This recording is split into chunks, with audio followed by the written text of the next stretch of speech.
I am Matthew Herzberg, and this is the Myopia Mindset. In this episode, Matthew Martin is back to join us for his unique approach to getting 5-star reviews for his myopia management practice. This is a great episode you are not going to want to miss. And if you are one of our Substack supporters, if you went to Myopia Mindset, substack.com, you're going to get an extended version of this episode. This is an amazing episode. I learned so much. I was furiously taking notes as Matthew was talking. So let's get to it.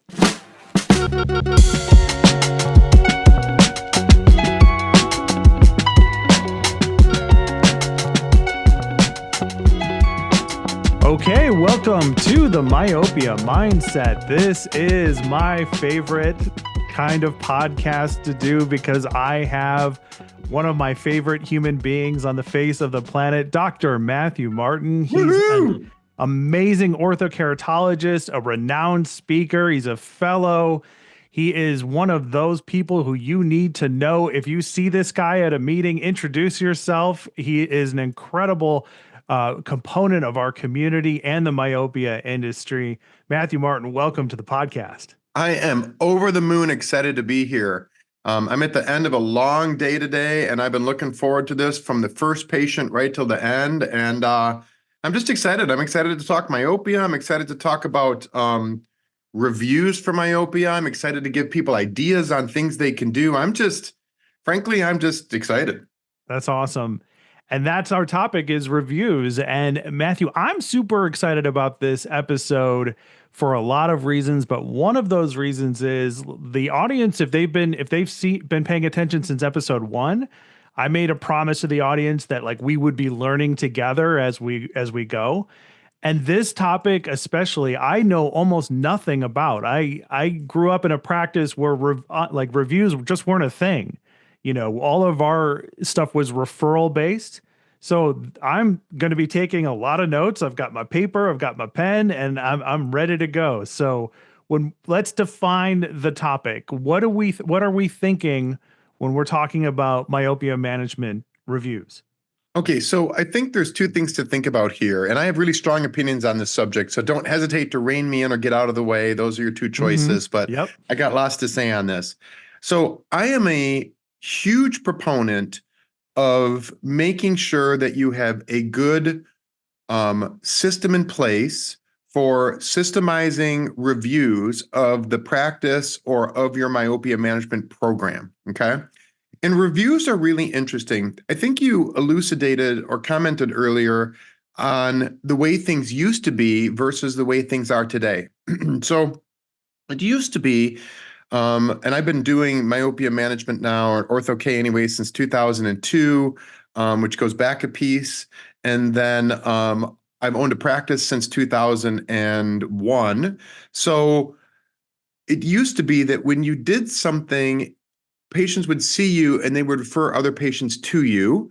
And it was really just that cut and dry. Patients came to see you. I heard you were nice. I came to the office because of that. But having a presence on Google and other locations where people are able to review your services, when people are out looking for a new eye doctor, they always Google it. And I think this comes down to that Amazon mentality. Mm-hmm. And the reason I use the term Amazon mentality is I'm a big outdoorsman. I hunt, I fish, I'm always doing these fun outdoor stuff. And outdoor equipment is expensive. And I don't want to buy a new ice fishing rod. I don't want to buy a new whatever thing I'm buying unless I find out if other people like it. So I go on Amazon and I look at the reviews. Now, I might buy local because I believe in buying local, but oftentimes I'll reuse that review system to figure out what is legitimately going to be a good item and what's not, okay? So I'm a huge fan of reviews. Now, the main review system that most patients come to us on is Google, right? So if you Google Auburn Optical, which I'm actually going to do while we're talking right now because that's the kind of guy I am, I'm going to Google Auburn Optical, okay? And when I look at Auburn Optical, we have 425 reviews. Not bad, okay? Those are 425 reviews. We have a 5-star rating, which is nice, okay? A lot of people come to us from Googling our name and looking at our reviews. And then if you open the reviews, you're going to find a lot of my reviews are for myopia management and specifically for Ortho-K. Now, this also holds true for Facebook, right? Mm-hmm. And to a lesser extent, Instagram, TikTok, those other social media places. I am less enthusiastic about social media now than I was 5 years ago. Mm-hmm. I think a lot of people are just tired of social media, okay? You're constantly inundated with it, the political spectrum, all the craziness that happens on there these days. But I think getting good Google reviews is absolutely essential to growing your myopia management practice, okay? And Facebook as well, absolutely, okay? Facebook is one of those odd things. I hardly go on Facebook for personal reasons anymore, again, Mm-hmm. because there are so many negative, evil, politically directed, just energy sink type people on there, okay? So I don't use Facebook as much as I used to. But I can tell you it's an incredibly useful tool. I had 3 patients today that came to our office from Facebook reviews, okay? One of them specifically came to us because there's a section in our area that's called Midland Complains. And people go on to complain and dish dirt about places that don't do a good job. So there was a patient complaining about how they were treated by an eye doctor, and one of our patients jumped on and said, "You need to see Dr. Martin because he's amazing." So the patient listens to that review on Facebook, comes in to see us. We treat them like people because we're nice to people and we like people. And of course, they go back on and tell everyone how wonderful we are. So Mm-hmm. 3 different patients today, which is probably, I don't know, $1,000, $1,200, maybe $800 worth of income for us came from those 3 Google reviews or those 3 people accessing a Facebook review. Okay. So I think people realize how important it is to manage your presence, if you will, Mm-hmm. you know? Um, when it comes to reviews, there are a number of different ways to start getting people to do reviews for you. Feel free to chip in, but I'm just going to roll for a while. Keep And then going. when you're Yeah. done, you can just hit me with questions. Yeah. So one of the most magical things that you can do is this right here. I'm going to hold this up. All this All right. is a card. And if you look on the back of this card, it says, "Did we make your day?" Okay. Mm-hmm. It would make our day if you left us a review. Share your experience on Google or Facebook in just 2 easy steps. Okay. Okay. I think reviews were much easier to get 7, 8, 10 years ago than they are now. Okay. Why is that? I think people are tired. Have Mm-hmm. you noticed that when you go into every place, they ask you if you want a review and they send it to you on the Yes. phone? I Yes. think people are just done to death from that, right? Yeah. If I It's go to pick up exhausting. my sandwich on Subway and they send me a thing that says review us, I'm like, really? I picked up Mm-hmm. my sandwich there. Not sure if that quite qualifies for a review, right? Right. It's much harder. It's a steeper energy of activation. Are you familiar with energy of activation? It sounds familiar, but I Okay. really don't know it. I'm going to take you back to chemistry class. Okay. In chemistry, there's a thing called energy of activation. And energy of activation is the energy that you have to input into an equation or a chemistry experiment in order to get that experiment to happen. So you have Okay. to put a certain amount of energy into it, and then sometimes it'll just run itself after that, right? But you have to have that startup energy, for lack of a better term. So the energy of activation to get someone to actually give you a Google review or actually give you a Facebook review is higher now than it was 5 years ago or 10 years ago. Okay. Okay. It's Yeah. easier to get a negative review than ever before, Mm-hmm. right? Because Yeah. everyone's unhappy.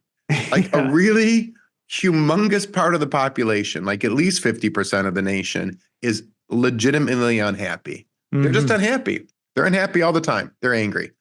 So I think it's important to get good Google reviews into your system. So we're going to go back to our card. Okay. Patient comes in to see me. Let's say that they come in for a myopia management evaluation. Okay. They come in, I see their child. I say, hey, your child is 6 years old. They're already a -1. Okay. We're going to run them on the myopia master. We see that their axial length is longer than we would like it to be. Okay. And we can tell the parent, look, your child's going to end up a -6, a -7, a -8, depending on how long their eyeball is, what their genetic disposition is, and where they're at in the process of already becoming nearsighted. Okay. If I work with that parent and I do a good job, okay, and I offer them some treatment options. Would you like to do peripheral defocus contact lenses? Would you like to do ortho K, which is near and dear to my heart? Would you like to do low dose atropine? Okay. Oftentimes those people will say yes, and then we get them in our myopia management program. Sometimes those patients will say, I want to think about it. Mm-hmm. No problem. When I finish with them, I give them one of these cards and I say to them, if we did a good job today, can you give us a Google review? I know it only takes 2 minutes of your time, but it makes a big difference. I think the card, the physical appreciation of saying, I enjoyed you today. I'm glad you were in the office. Would you give us a Google review? I think that's huge. I think so few offices ask. I run into offices who have, we're going to Google my competition in town. Okay. We're not going to actually.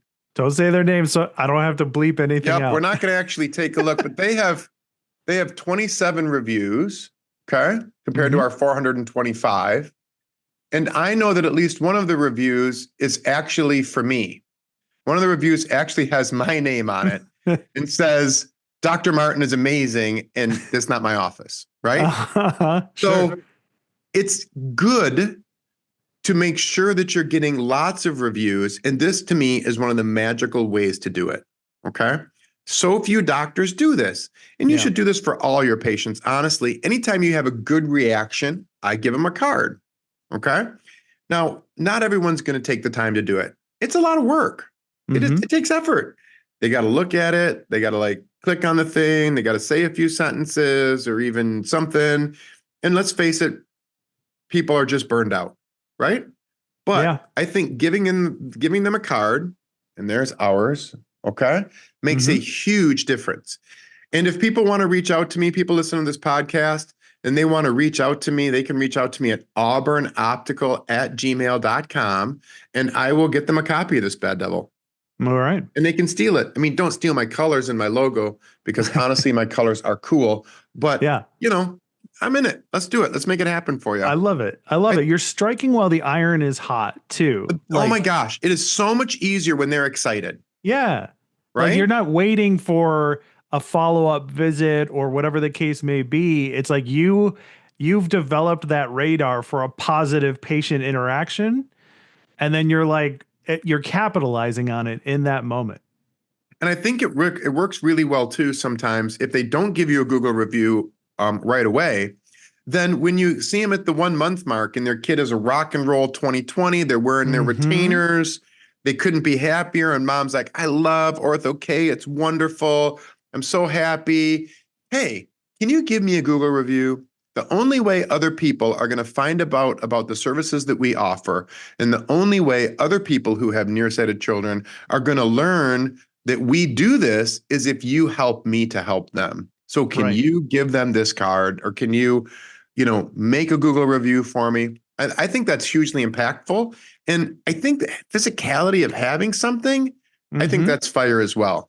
Yeah, because they're taking it with them. Whereas if it's just a sign in the office or a suggestion without a handout, it's easily out of mind. It's out of sight, out of mind as soon as they leave the office. That's 100% true. We should also talk about volume. Okay. Okay. I'm a huge fan of volume.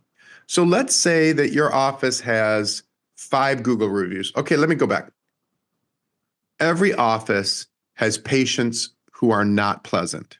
I mean, it's just the way it is. Yeah. We have a patient who's in our office. We've jumped through hoops of fire to make them happy. We were not able to make them happy. I offered to return their money. And give them a gift card so that they could go to the restaurant of their choice. I mean, we've gone through all these things. This person just isn't happy, and we're not going to make them happy, and they're angry. There's a chance they could give us a bad review. That does happen, right? Yeah. Reviews are, especially Google reviews and Facebook reviews, are really all about volume. If you have 5 Google reviews because you're not asking for reviews, Hmm. and someone gives you a bad review, that's going to knock your score down significantly when it comes to how many stars you're getting, right?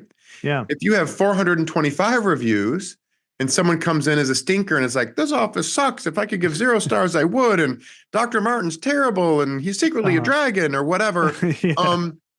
That's much less impactful on the overall performance of your reviews. Hmm. Does that make sense? It does. And one of the reasons why it makes a lot of sense is because there's a concept of social proof when it comes to reviews and in social media. And if you have an outstanding number of reviews, some part of that may not land with someone who's going through those reviews unless they see maybe a 4 out of 5 or unless they see a bad review. So if you're making it up in volume, it gives you more credibility because human beings aren't stupid. We know that people get unhappy or whatever the case may be. Like I was looking up reviews for a hotel once and the review was like 1 star. They're like, I would have given 0 if I could, like you said. And you look at their what they wrote, they said the rooms were clean, it was a safe location, the building was great, it was quiet, the staff was super nice, but I didn't get my cookie. And it's like you didn't get your cookie, so you gave them a 1 out of 5 star review, Yeah. But all their other reviews, were of that top notch, that 5 star. So it gave it even more credibility. Yeah, and I think that that's very, very true. And I think again, coming back to the to me, Amazon reviews were the first place I really started to pay attention to that. Yeah. When I look at a Amazon review and it's got 50 people and 4.5 stars, I start to pick through the reviews and they all sound like they were generated because they Mm-hmm. do that brigading thing sometimes where they're Yeah. just like making them up. But if I look at one that has 5,374 reviews and it's a 4.5 out of 5 stars, and I can pick through and look at the top 10 of them, I know that's legit, Yeah. right? So Yeah. volume does speak volume, Right. right? So I think it's essential for people to be trying to get those into the hopper. Mm-hmm. Oh, I'll let folks in on another secret. All right. Let's have it. The only reason I'm letting people in on this secret because this is like making balloon animals like nobody else. I don't know if you guys know this or not, but I make balloon animals. I made one on stage at Vision by Design this year. But I started doing this like 18 or 20 years ago. Like nobody did this, right? Like Mm-hmm. I make balloon animals for the kids. Just, I don't dress up or anything funny. I'm a professional the whole time, but I make up balloon animals for the kids because they love it. And then kids love me, right? So um, what I do now is when I go to a meeting, especially at like Vision by Design or one of those other meetings, when I come off stage from talking, I'm going to start asking people to give me reviews. Okay. Because then if you click on my reviews, you can see, oh, that doctor saw Dr. Martin speak and thought he sounded intelligent. Therefore, that Dr. Martin must be pretty sharp. So here's one from the GSLS meeting I was at 6 days ago. Mm-hmm. Dr. Martin is a fantastic lecturer. I attended some of his lectures at a large international conference. Wonderful content. He really knows what he's doing. Yeah. Like, boom. And There is. this is a review that was left for your practice. Yeah. So your potential patients are looking up these Google reviews and they're like, not only is he a good doctor, he lectures on this, and this like instantly raises your like not just credibility, your skill, you are the expert. Like that. Love Yeah. it. Yeah. That's exactly right. And there's no reason other doctors couldn't do this. You don't have to be on stage.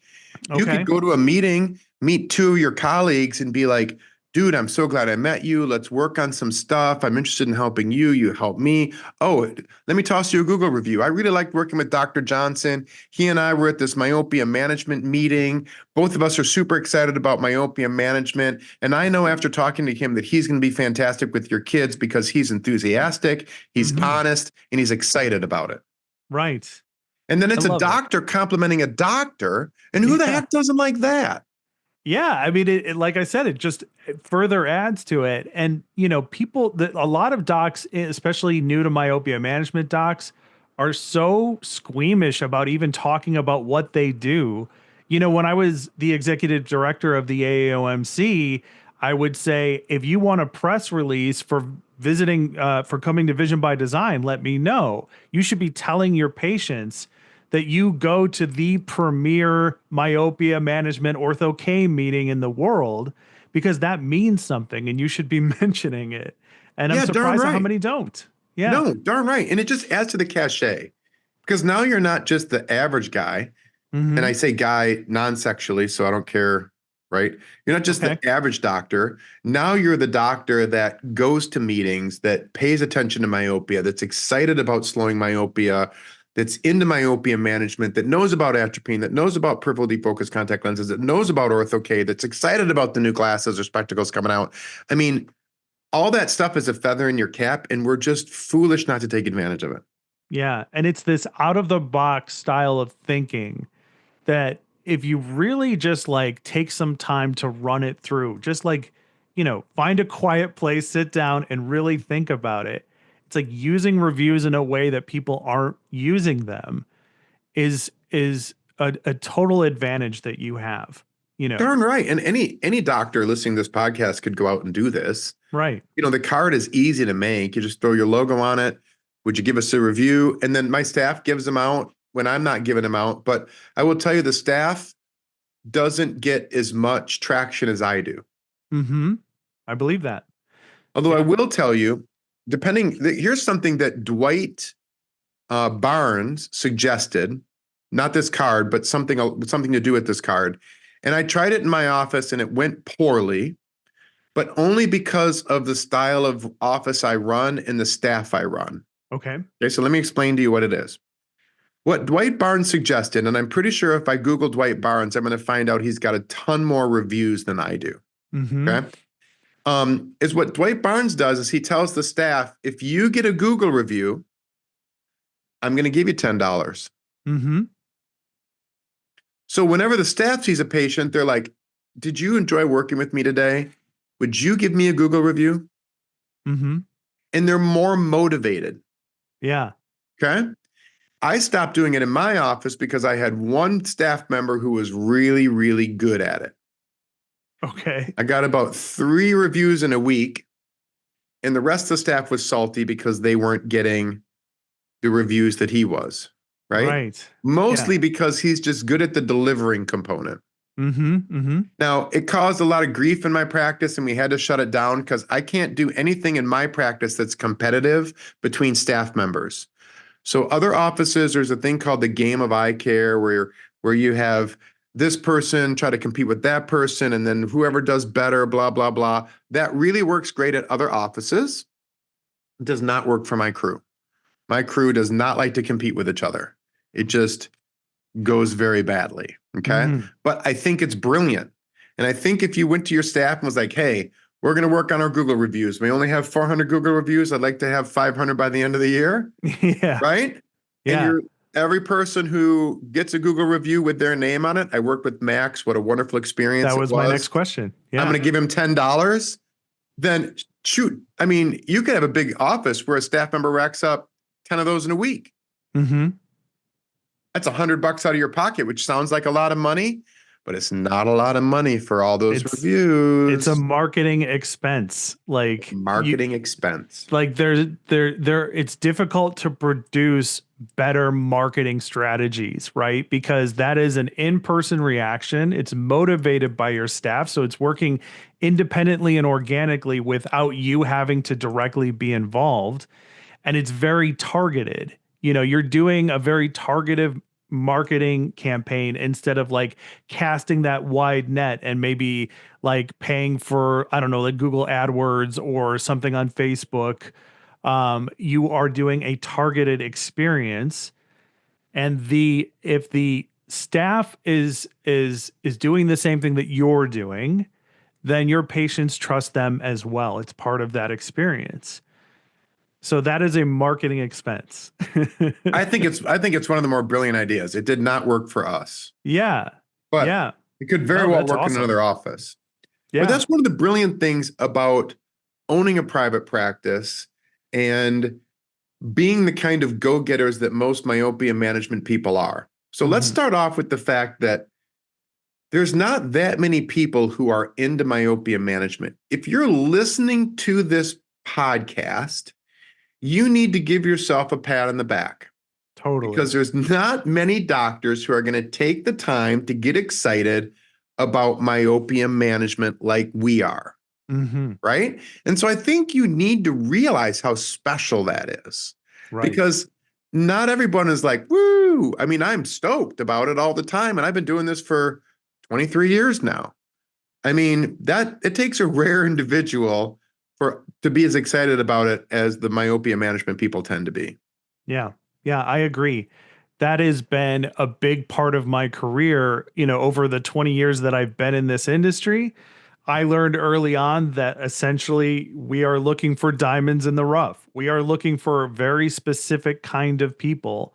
Not every doctor should do myopia management, in my opinion, but those that do, guess what? Like, this is a great place for you to relearn a passion and get engaged and change your life for the better. Which brings me to my plug at every single podcast we do for Vision by Design. Sure. Yeah. So I was just at GSLS, and I don't know how many GSLS people listen to myopia management podcasts, but GSLS is the big contact lens. It's custom contact lenses. It's sclerals and fancy stuff. And they say they do some myopia management there, and they do a little bit of it. I'm here to tell you that Vision by Design is easily the most passionate, enthusiastic, excited, nerdy, and engaged group of myopia management people you will meet on the planet. There's no better meeting. Totally. When I go to that meeting, I know I'm going to run into people who are stoked and who are all in on myopia management. And more importantly, they want you to like it as much as they do. Mm-hmm. So the GSLS meeting I was just at, and I'm going to throw a little shade here, so hopefully that I don't get disinvited from the meeting. But a lot of the doctors I run into at the GSLS meeting and other meetings, this host for Vision Expo to some extent and some other meetings, they all kind of have this thing where they're like, I know something you don't know, but I'm not going to show you. I do this thing I do. I'm special. Nope, can't see it. And that's fit to drive me crazy. Right. When I go to Vision by Design, everyone is like, oh my gosh, I'm doing this new thing. I just found out about it. Let me show you about it. Let me tell you how to do it. Let me send you a file. Let me send you a Google Drive. I'm so excited. Let me share. Yeah.